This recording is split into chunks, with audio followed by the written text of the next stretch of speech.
Coming up on Nebraska Stories, a sandhill sculpture garden like no other. One of the great African-American photographers of the 20th century. A small business with a big mission. And scenes of the Platte River set to music.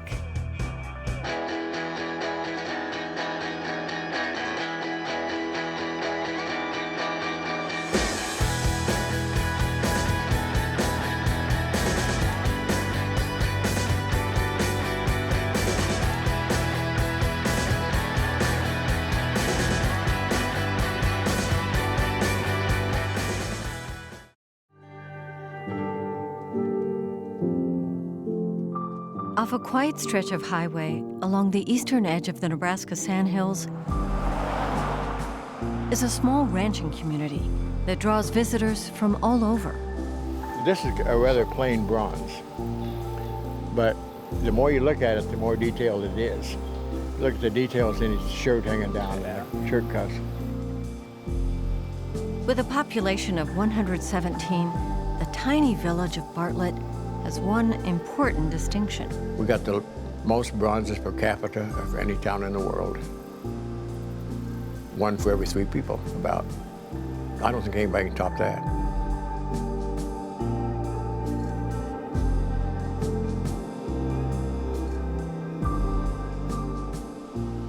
Bartlett is home to a sculpture garden with 32 bronze works on display and another 6 on the way. It has put Bartlett on the map. We've had people there from all over the United States, from California to New York. We've had people there this summer from Ecuador. Here about a month ago, we had a busload from Canada. Bob Nichols is retired and oversees the installations. Did I get to tell you about the one that won the show in Calgary? And gives impromptu tours of the garden. I tell people it's the largest bronze sculpture garden in the United States, and we're going to say that until somebody proves us wrong. And these bronzes are all made and donated by the nation's #1 Western bronze artist. The artist who donated the works is Nichols' longtime friend and Bartlett native, Herb Minery. There's a lot of times every cowboy kind of pauses and just sits there. Minery is giving his 3rd tour of the morning. And that's the reason for the silent leather. Word's gotten out that he's back in town to dedicate 6 new sculptures. Okay. Well, this is taken at your house out east? Yeah, at the back door. Okay. And you remember where that was taken, I think, don't you? Well, I don't. It was at a fair or something. Right here's a shot of me in my younger years. The horse I'm on there, I think, is named Boots. Was a real good horse. Minery was the first male to leave the family ranch in more than a century. Some 60 years later, the landscape still has a hold on him. This was all a little grove of trees right east here where you see that metal gate. And those were the kind of things that inspired me. I would sit under those and draw and say, oh, this is the way life should be. I loved the ranch life, roping steers, roping cattle, and horsemanship. I loved that part of it. But it was the loneliness, I don't know, it was just not the life for me, and I knew it wasn't. But it was the road right outside his home that may have planted those first seeds of a different kind of life. On the way home from school, that was my dreamland. And that was where I conquered the world, and that was where I was alone. It was called the Road to Nowhere because it didn't go anyplace. It actually literally ended after about a mile. The dreams that began on Minery's Road to Nowhere have taken him all over the world. After years working as an illustrator in Hastings, his boss gave him some clay and a wheel for his birthday. Minery began sculpting and never looked back. I realized then that sculpting was probably my best medium. We all have to express ourselves in some way, and it's something that has to come out. With no formal training in fine art, Minery became a master sculptor, primarily known for his work in Western Americana. I look back at my early sculptures. They were mostly action pieces. As I grew a little older and matured a little bit, I saw the humility and the courage and the beauty in the character of the people rather than what they did. It was a tough life. You could tell it on their face. You could see it in their body. You could see it in the carriage of their shoulders.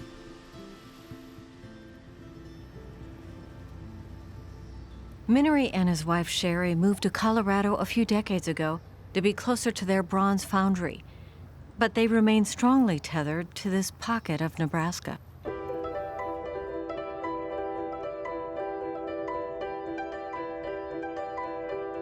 And even on a cold, rainy day, it's clear the people here have never forgotten him. And I think everybody that does anything at all in their life, probably a lot of it's affected by their childhood, you know. A couple of hundred people travel from the area and beyond to welcome the Minnerys as they donate several new pieces to the ever-growing bronze garden. Thank you much. Well, you're more than welcome. Pat, how are you, buddy? Doing good. Good to see you. Well, I think I'm doing okay. Hi, Janice. How are you doing? Can I get a picture real quick? Well, sure, you bet. That's all right. Still works. Sure. Thank you much. Thank you. At the age of 82, Minnery's work is still in demand.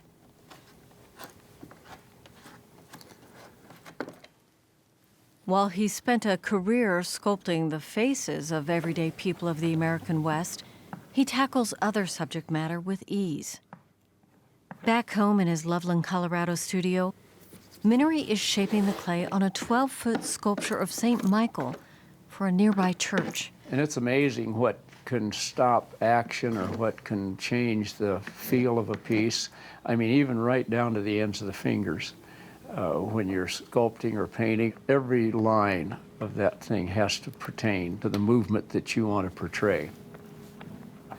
Even on a face larger than life, an 1/8 of an inch or a 1/16 of an inch of clay in a certain area, especially around the eyes, it's amazing the difference it makes. It can affect the total expression and feeling of the whole piece. Emotion is probably the most important part of the art for me. And if I can get the emotion in the face, the emotion that I want, I don't have to have every little line. What's important to me is how that viewer, what it does to their eye and heart when they look at it. He's donating his time on this piece and says this one will be his last. I will probably continue to do smaller sculptures, maybe here and there, but I know it'll be my last monumental piece. To create this piece in monumental form and have it for an eternity, this is my mark on earth, I guess. This is what it's meant to be.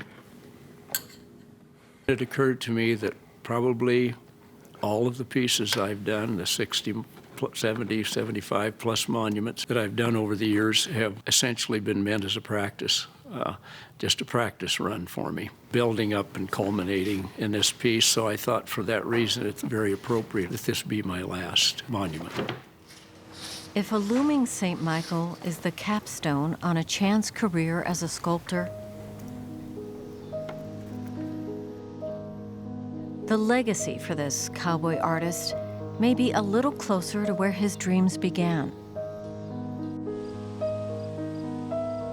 In a tiny town on the edge of the Sandhills. If I ever have a place in history, it will be probably because of not the shows that we've been in from New York, LA, all over the country, and masses of international crowds over the years.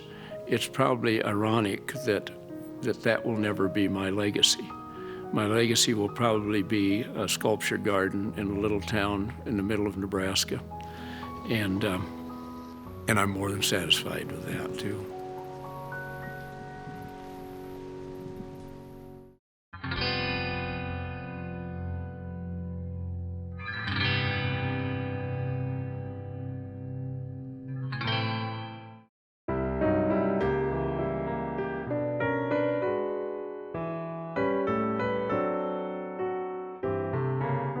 You think of photographs and things like that as being so static. Yes. But they're not. I mean, these things, 100 years after they were taken, have this whole life to them.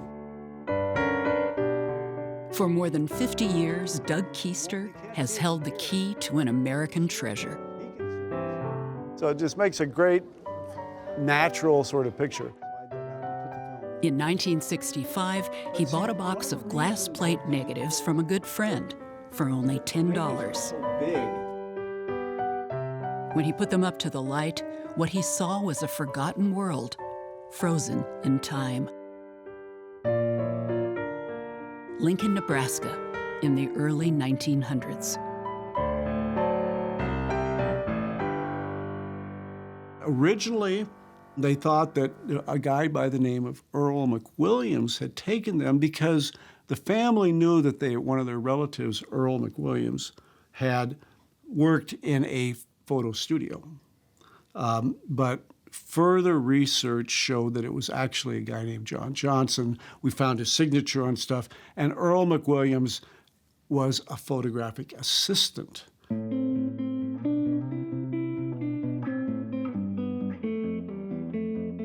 One of the negatives proved especially interesting.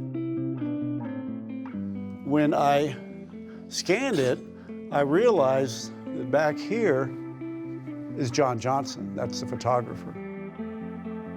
My dad used to work in that post office. Oh, okay. Yeah, we used to come down there on 9th Street. There was a what we call it the tavern. Okay. And that's where a lot of the black folks went in the evenings. And we would park down there when we were waiting to pick up my dad sometimes. This is Clyde Malone, the Malone Center. A son of slaves, John Johnson lived his whole life in Lincoln. He made a living as a manual laborer, but once he picked up a box camera, he found his passion.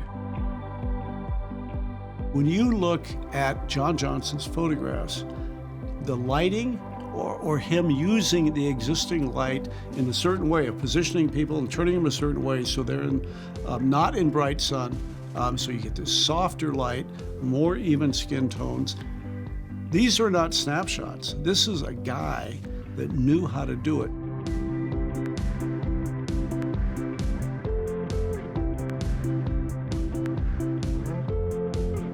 So you see the environment that people are in. It's sort of like walking into somebody's life. This is a snapshot of a particular time in America. It's the old thing of, a picture is worth 1,000 words, and it really is in some of these cases. There's so many stories around the edges. And they keep unfolding. There's more and more information all the time. There's all these pictures of people with books. But she's holding this out. And this was in the show in Chico, California. And my cousin saw it. And I've seen this for 50 years. And I always wondered why he got it right away. Why is she holding the book out?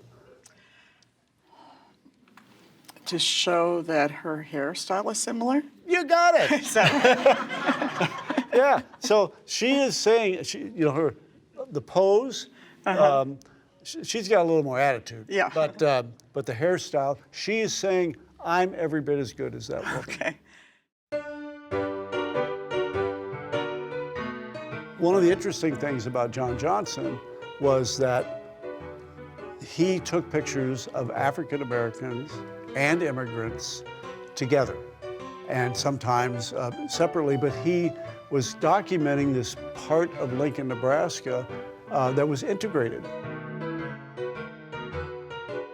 What was going on in America at the beginning of the 20th century was something called the New Negro Movement. And it was about education and about equality and about fighting against the Jim Crow laws and the Ku Klux Klan. If you look at the photographs, they are ennobling. These are majestic people. He is showing them as educated people. Many, many, many of the photographs have people reading. You see them reading books, you see them reading the Bible, you should see them displaying a book. It's all about literacy.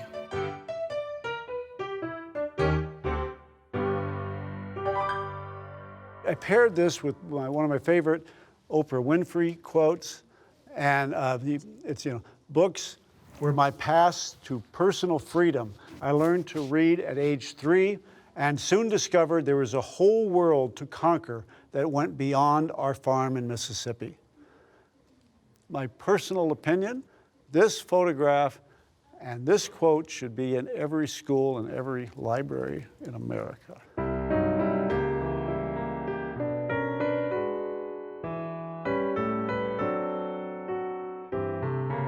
I've asked many, many people in my field and at the Smithsonian, is there anything else like this? They say, nope, nothing. Nothing like this as a body of work.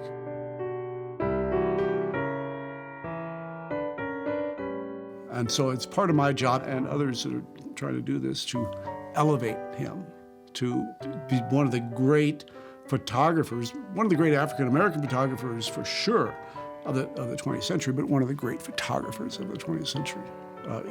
He just is.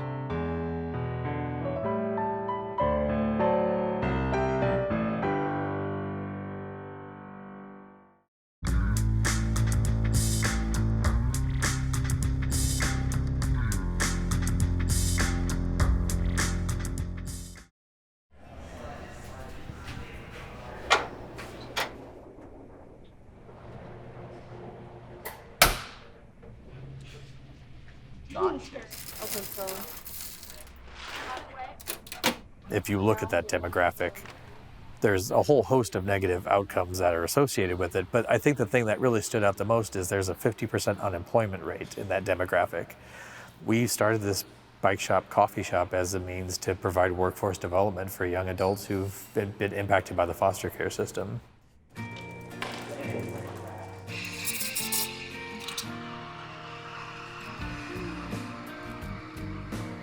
16-ounce iced coffee.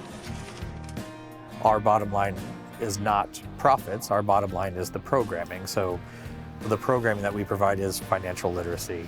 We provide personal budgeting help. We do cooking and nutrition classes. We do mindfulness meditation. We have a book club. We do academic tutoring. We do some art therapy projects. There's just a lot of things that we do to kind of supplement the job stuff. You want to get a filter from underneath there and then I'll get the rest of it? I really think Valerie's is one of my favorites just because, you know, when she came here, she was homeless. Her anxiety was so great that she wouldn't talk to people and would not answer you. I really look at this place as like my family. Like, we're not related by blood, but we've all been through so many similar things, and even here it's been a journey together, and it's like, especially with my bosses, they're like my main support group. I can ask them about like anything and they'll help me. Getting her here and just seeing what a engaging, intelligent person she was that was just existing in this world by herself.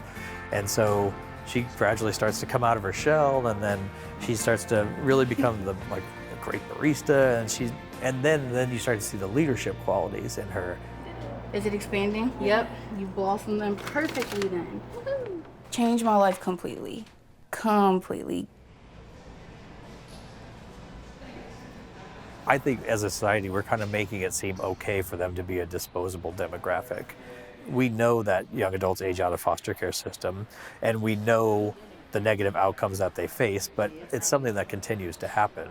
The only conclusion to draw is that we view them as a disposable demographic, and I think that's something that it really makes me angry, and it's something that I want to make sure that we fix.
Watch more Nebraska Stories on our website, Facebook, and YouTube. Nebraska Stories is funded in part by the Margaret and Martha Thomas Foundation.